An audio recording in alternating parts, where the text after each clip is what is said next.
Order! Order! You are an incorrigible delinquent at times. Behave yourself, man!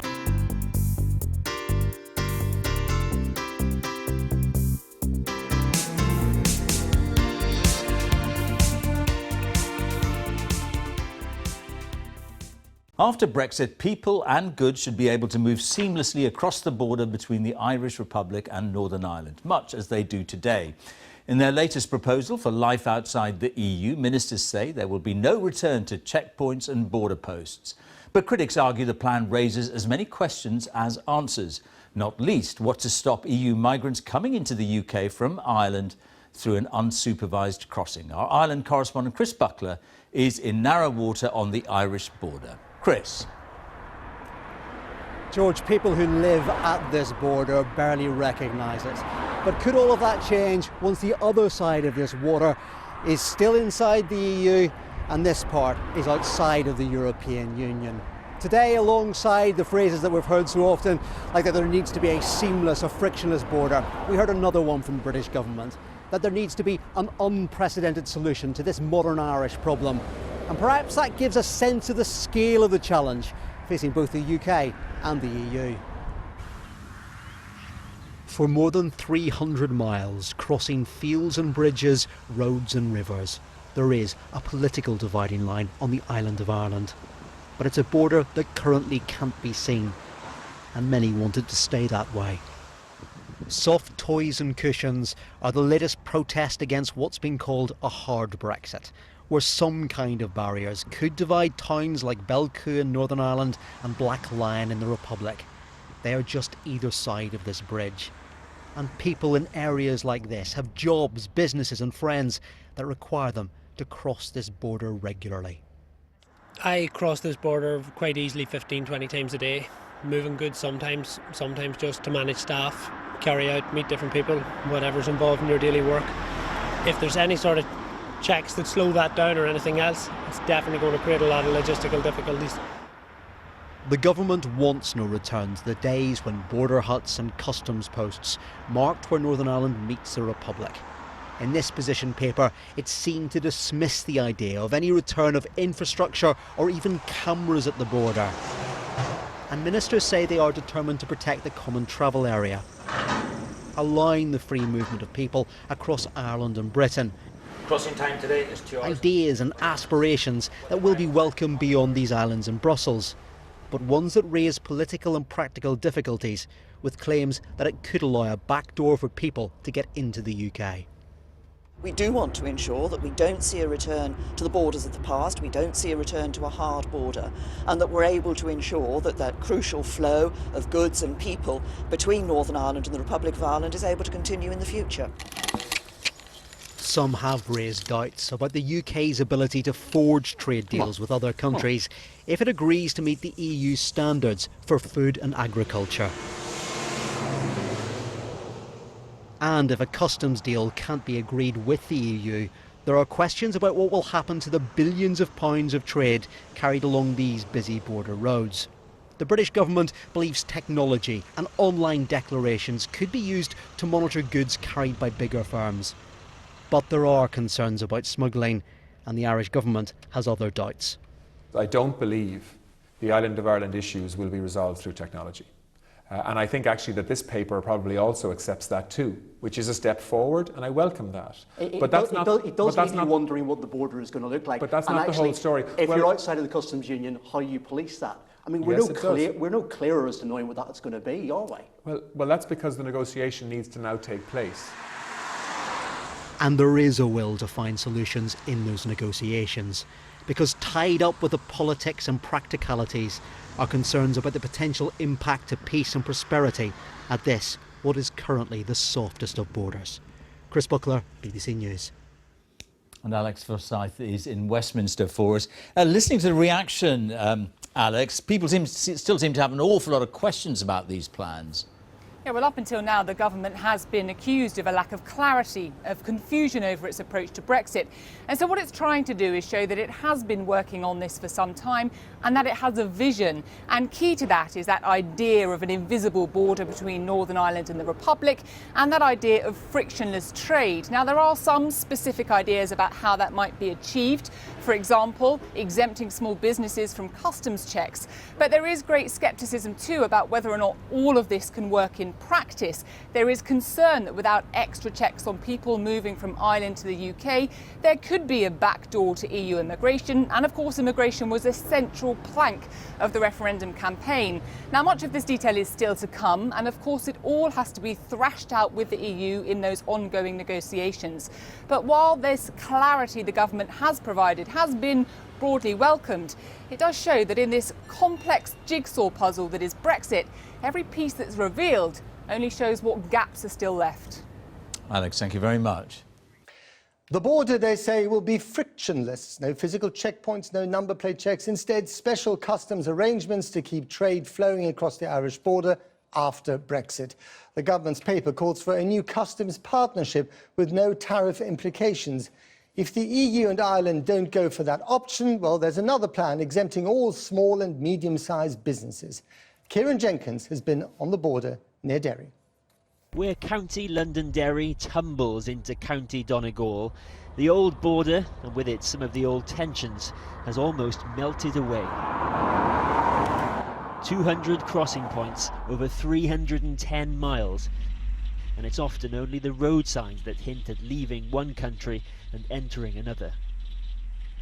So what future for this border after Brexit? Today the UK government showed its hand, a desire to change nothing much at all. What we said today is that for around 80% of the movement of goods, it's actually about small business. It's actually about local markets and therefore seeing an exemption for that group in the entirety. For 4/5 of cross-border trade, the UK government wants no customs controls whatsoever. Much of Northern Ireland would effectively be in and out of the customs union at the same time. Hello, Kieran. Pleased to meet you. Nice to meet you. This is yours, so for Dennis, whose waste disposal company does half its trade either side of the border, life would remain much the same.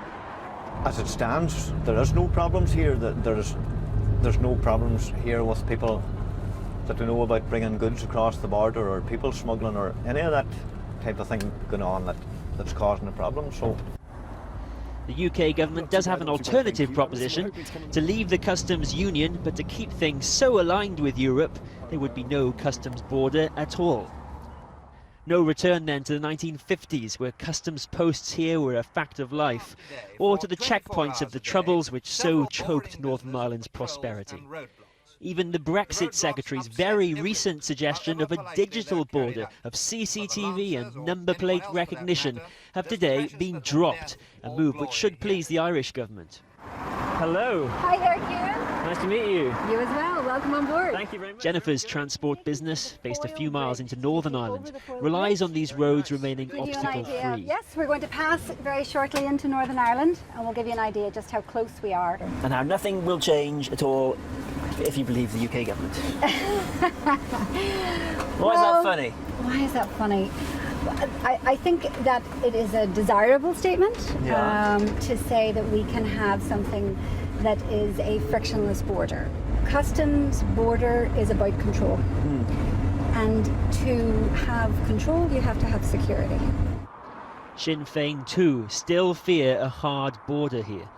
Well, I think it's a bit arrogant for the Tories and the DUP to claim that you can have a frictionless border in somewhere like this. Clearly, it's not possible. And what looks as though is happening is the Tory government, propped up with the DUP, are going to allow Ireland to be collateral damage for what they want in Brexit. Officials say they did not consult with Northern Irish political parties. But the plans do rule out a sea border, a red line for the DUP. No post-Brexit passport checks for EU citizens at ports and airports in Northern Ireland may not be everyone's definition of taking back control. Now, the UK government seems to have deemed hardening the internal border, or indeed creating a sea border, so politically sensitive, it's decided to do neither.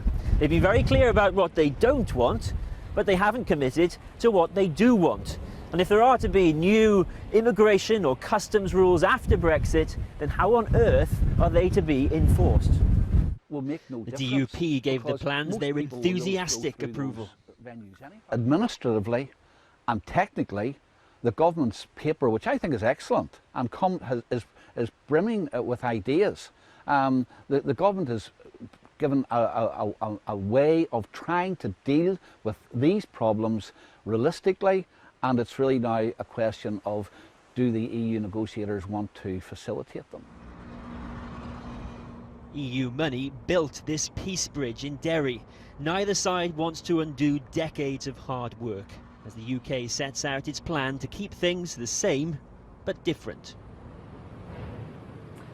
Well, we've moved on now to the port of Laugharne, where there are still many questions about what the government outlined today, not least to do with immigration, because while you have one government official suggesting that EU citizens could move through here, pass through this port without border checks onto Scotland, you have others saying, well, that's still to be decided. There's an immigration-specific policy position paper still to come. But I think there was surprise today at just how adamant the UK government was that there wouldn't be physical infrastructure at the land border. That is not what was expected and not what was trailed. And in fact, we've learned tonight from a government source that ministers have been floating this idea of number plate recognition software, not at the border, but potentially elsewhere in Northern Ireland. And that still has the capacity to be controversial. And of course, the UK government is still convinced the EU that this is workable. The EU has said that you're either in or out of the customs union. And what the UK government seems to be proposing, for Northern Ireland at least, is something in between.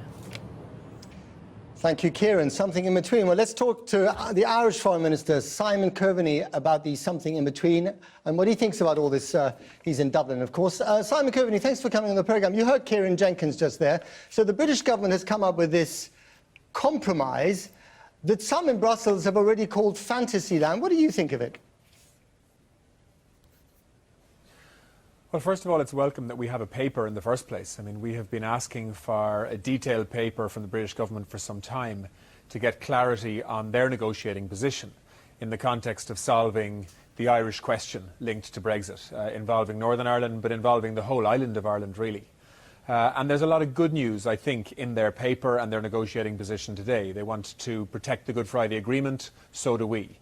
They want to maintain the common travel area where British and Irish people can move through each other's countries, they can study there, they can work there, they can get pensions and social welfare rights, they can vote in each other's countries. Right. We agree with that position.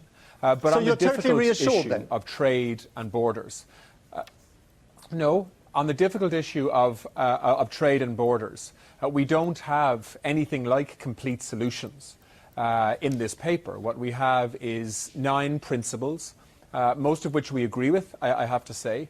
But it's a different matter, turning those principles around committing to not having any border infrastructure in place for customs checks, which is welcome from our perspective, to actually delivering an outcome that on the one hand ensures that effectively the border on the island of Ireland remains invisible, but at the same time we protect the integrity of the single market in the European Union, and we allow the continuing free trade on the island of Ireland, whether that's managing animal health or whether it's services or indeed the movement of trade. But to be able to do both, but sorry to interrupt, we have for some time now.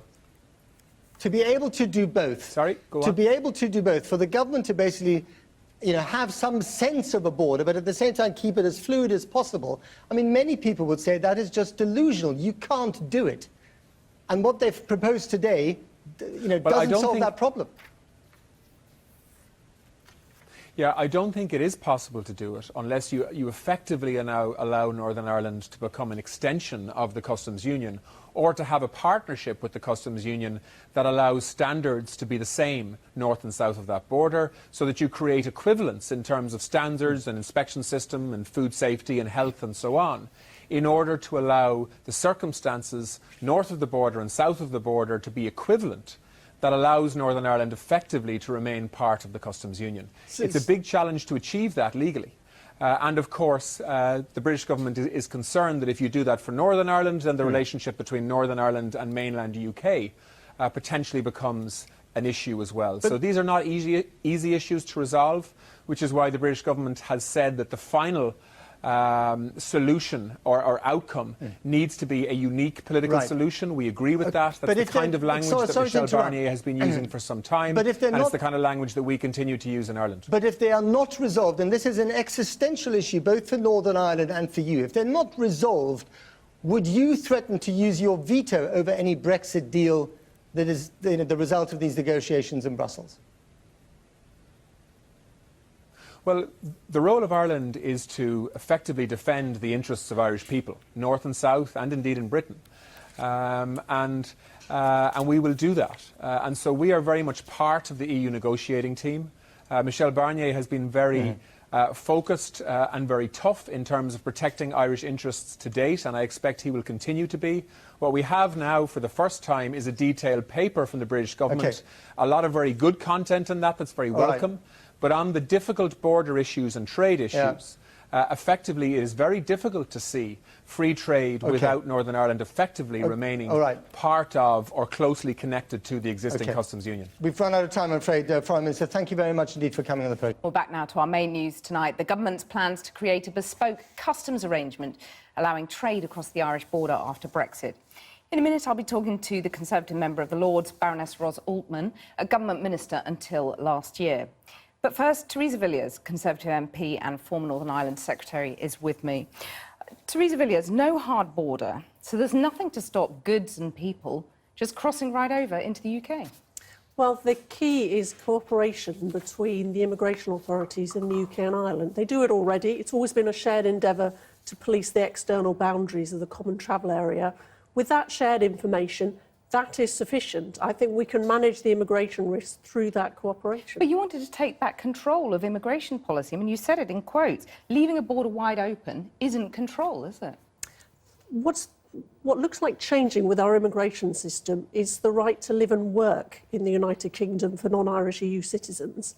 And the way you enforce those kind of changes are through making sure employers don't employ people who are not eligible to work, making sure landlords don't let them flat, restricting their ability to claim benefits and open bank accounts. It's not actually border checks that will enable us to enforce our new immigration rules. It's those other kinds of restrictions on living and working in this country. But either you've been sold a pup by the current Prime Minister, or you sold the people out in the UK who voted for Brexit a pup. I think that throughout the referendum, I was very clear that we should be able to retain a border that's as free-flowing after Brexit as it is now, because I think that is important for border counties in Northern Ireland, and I think it's perfectly possible to run a common travel area. After all, we've had one for nearly 100 years, since well before both countries joined the European Union. There's no reason why we can't carry on. Well, Carrie, it's basically business as usual then, really, isn't it? There will be changes to our immigration system, but we don't know what they are. We don't need to introduce hard border checks in order to implement our new immigration system. And so you've got to accept, as your Conservative colleague Edwina Currie says, that there'll be a certain amount of smuggling that will have to be tolerated. You'll have to sort of turn a blind eye to that. With any border, in any situation, there's a degree of risk in relation to migration and in relation to smuggling, but we have effective means to manage those risks. Overall, there is now a concerted effort to try and block Brexit, soften Brexit, however you want to describe it. There's mass protests, sort of threatened, if you like, in the autumn. Are you worried that Brexit might not happen? I believe it will happen. I think it's important that we implement the result of the referendum. We also have to be pragmatic. We have to listen to different voices, make sure we're focusing on the concerns not just of the people who voted Leave, but those who have voted Remain as well, to build a new special partnership with our European neighbours that works. Theresa Villiers, thank you very much. Well, let's now turn to Ros Altman, Baroness Altman even. You retweeted a quote that someone put out saying, any Brexit equals disaster. So how can Remainers stop it then?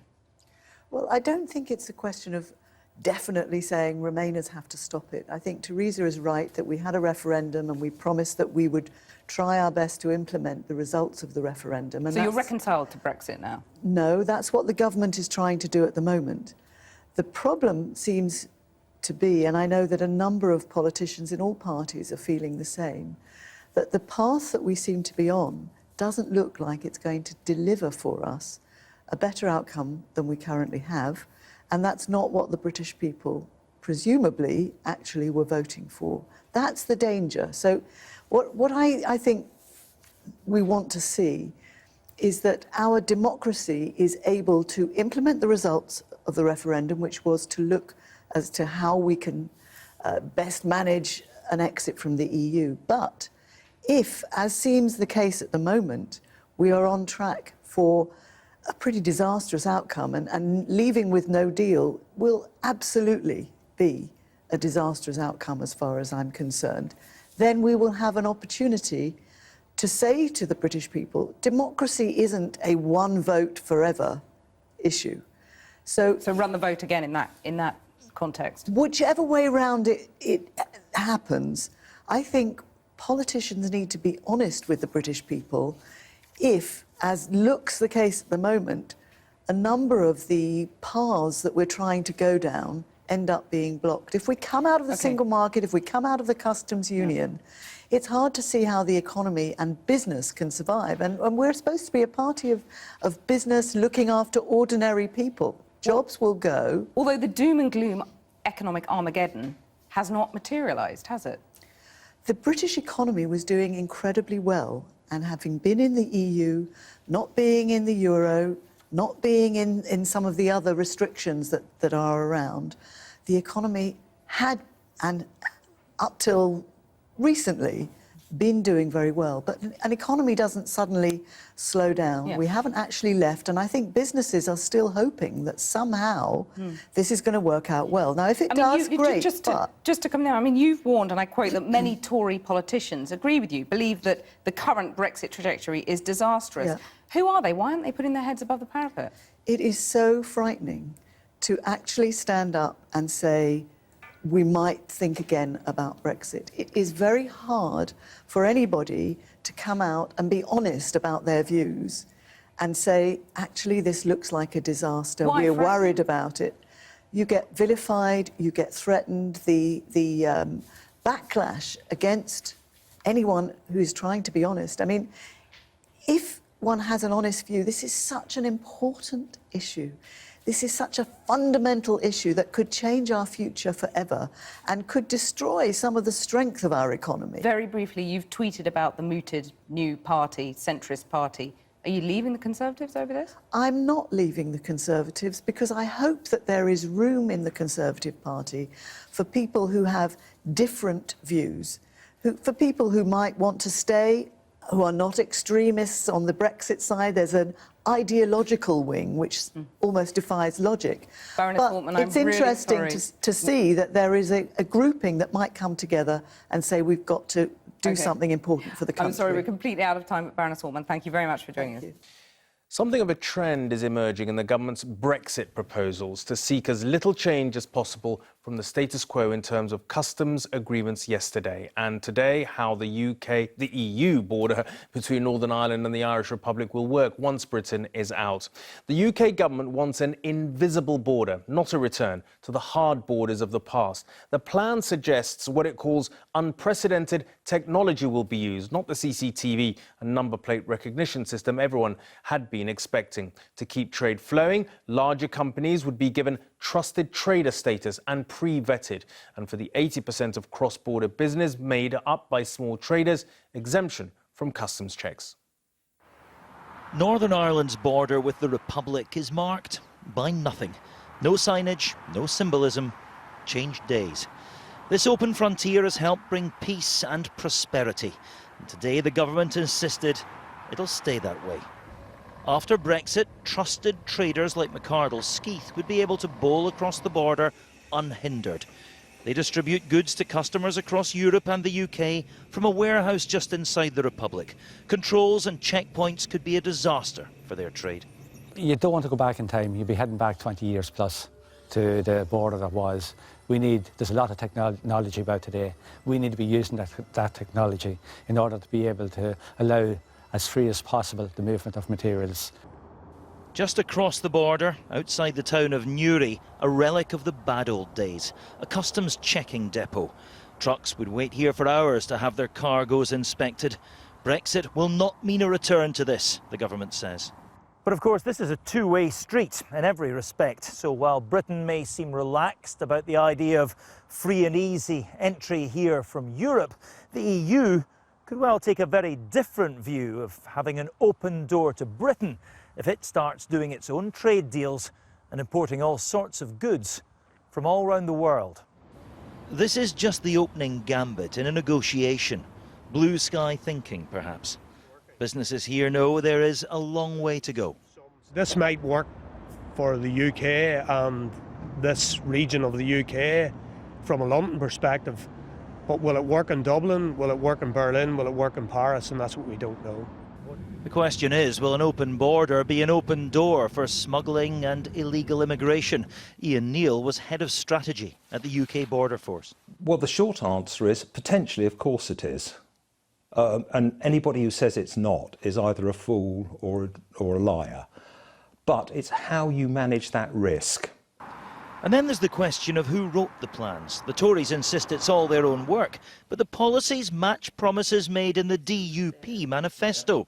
So, how much of a say did these new kingmakers have? It'll not surprise you that we have been in discussions with the government in relation to Brexit and the way in which, as the lead party, we believe it should work in the future. And I think that has been reflected in the document. There is one fact all sides can agree on. This once troubled patch of land on the edge of Europe has enjoyed 2 decades of relative tranquility. And no one in this process wants to jeopardise that. Martin Geisler, News at 10 on the Northern Ireland border. And Emily joins me in the studio now. Emily, Martin talked about this process being a two-way street, but what exactly is the EU's position on this? Well, the EU in the past has accused the government of not being prepared for these negotiations. So broadly speaking, it welcomes these position papers, but particularly this one, because fundamentally they agree with a number of issues in the paper. Firstly, they too want to support and protect the Northern Ireland peace process, and that is what the UK says is their priority. But secondly, no one appears to want a hard border between these two countries. No one's pushing for that. Politically, it's too sensitive, and also putting up barriers is not practical.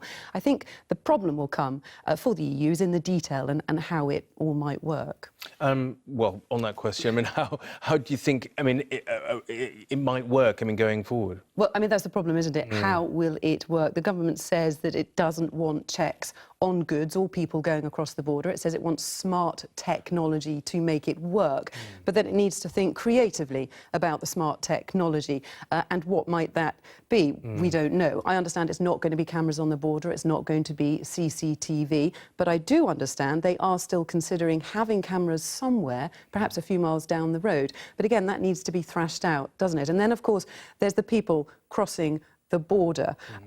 How is the government, if there are no physical checks, how is the government going to ensure that that border doesn't become a backdoor entry into the UK? That would undermine the whole argument that leaving the EU would help control our immigration. So again, there's so much detail that needs to be sorted out. The EU needs to thrash it out. They need to agree to it. The government has said that it needs an unprecedented solution. And I think that word unprecedented simply gives you an idea of the scale of the problems that are going to be ahead. Emily, thanks very much indeed. Today, the government published another position paper in the long-running Brexit negotiation saga. Buckle up. We have at least 2 more years of negotiating positions to go. This briefing, following hot on the heels of proposals regarding the customs union, concerns the UK's position on the Irish border and focuses on the need to avoid a hard border. Northern Ireland is the only part of the UK that will share a land border with the EU state post-Brexit. The government stresses that there should be no new physical infrastructure, such as customs posts or CCTV, at the 300-mile long border, which has about 200 crossing points. Critics have labelled the document as vague on detail and lambasted the plan as a border smuggler's charter. David Grossman has been crossing the border himself today, and he began his journey in Dublin.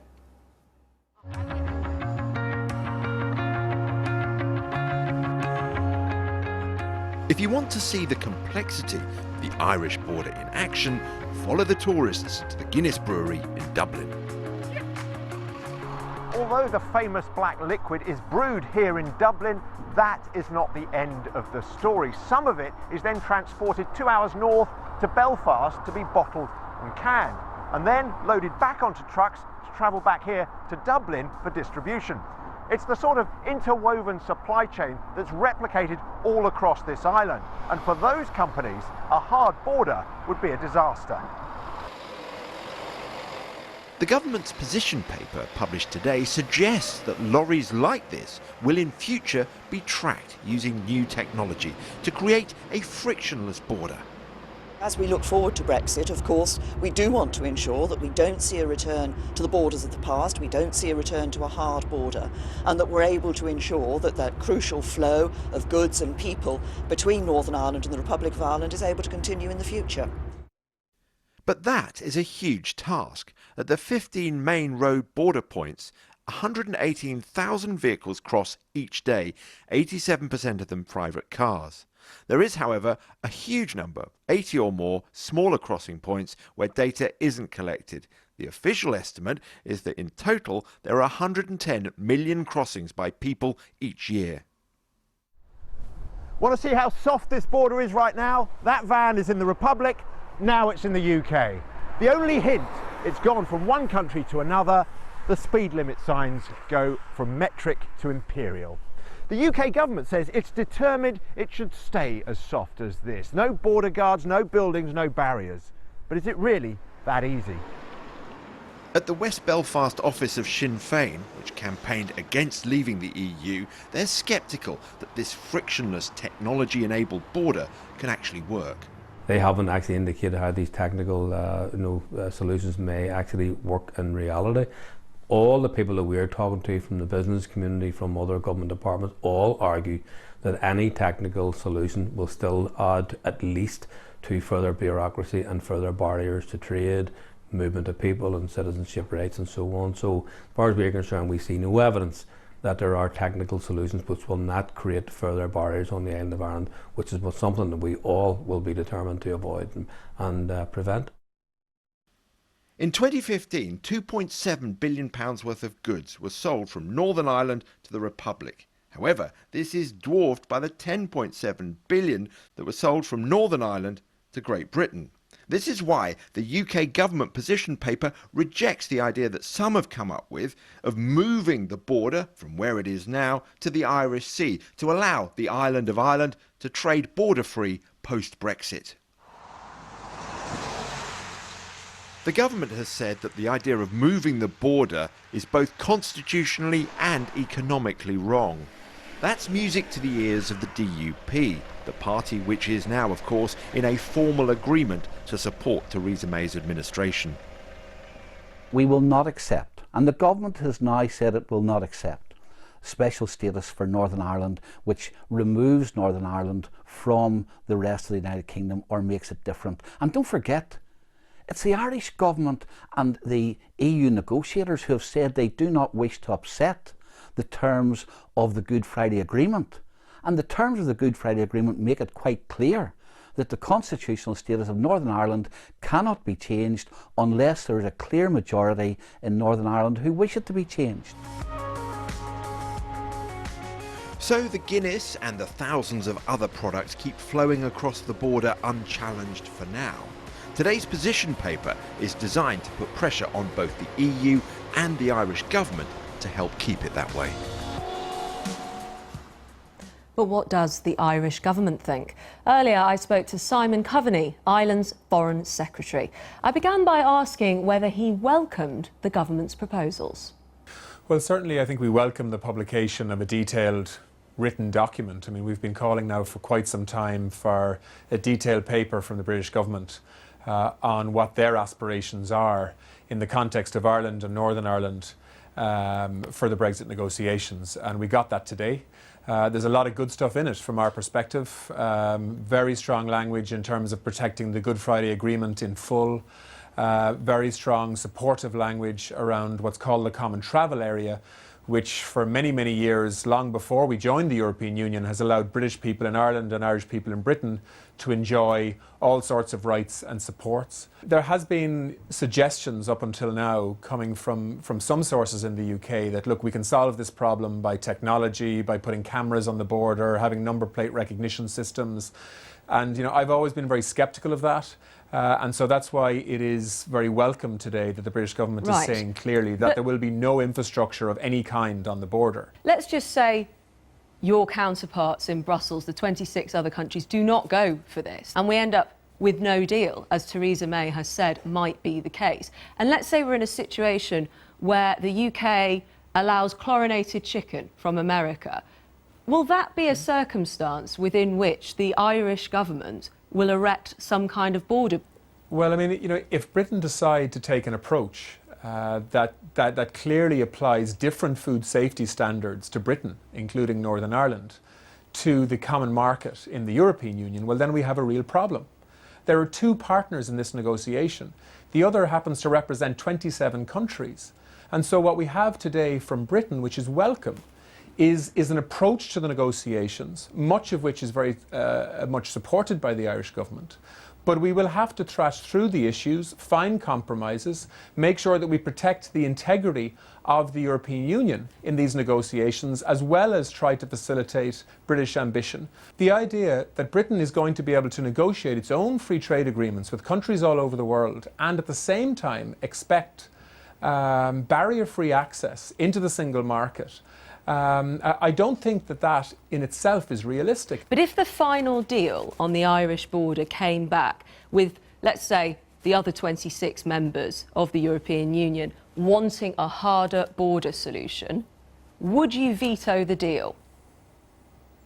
Well, I'm not going to talk about what ifs at this stage. We are part of the other negotiating side. We're part of the EU negotiating team. Michel Barnier has been very vocal and very protective of Irish interests to date, because he has made it very clear that Irish interests are European interests. This in many ways is a test of the European Union in terms of how it protects small member states, which is exactly what it needs to do here in the context of the consequences of Brexit for Ireland. In your statement today, you said you will be realistic and fair, but we will also be stubborn in relation to defending Irish interests. If you were in a situation where a hard border was favoured by your fellow members, I presume you would be stubborn then in vetoing it. That's what I'm asking. That's what I'm testing, your resolve. I don't think we will be in that place, because the EU has already shown a willingness to show real flexibility, to try to accommodate what are very real vulnerabilities for Ireland in the context of Brexit, and Britain, for example, also in the context of Northern Ireland. And so we need to work this out and find political solutions that, in my view, effectively allows Northern Ireland to become an extension of the EU customs union, to create equivalence north and south of the border that can allow the free movement not only of people but also of goods. We also need to find a solution for services. The British government talks about the need for a common energy market north and south, because they are totally interrelated at the moment. So all of these things are part of the complexity of Brexit, which of course is a consequence of leaving. And Ireland is a country that had nothing to do with the decision for Britain to leave the European Union, but is very much now in the middle of the debate to try and ensure that we protect ourselves in that context. And that is what I mean when I say Ireland will be fair and realistic, but also stubborn. If we believe that these negotiations are moving in the wrong direction, if we believe that the British government is being unreasonable, we will say so.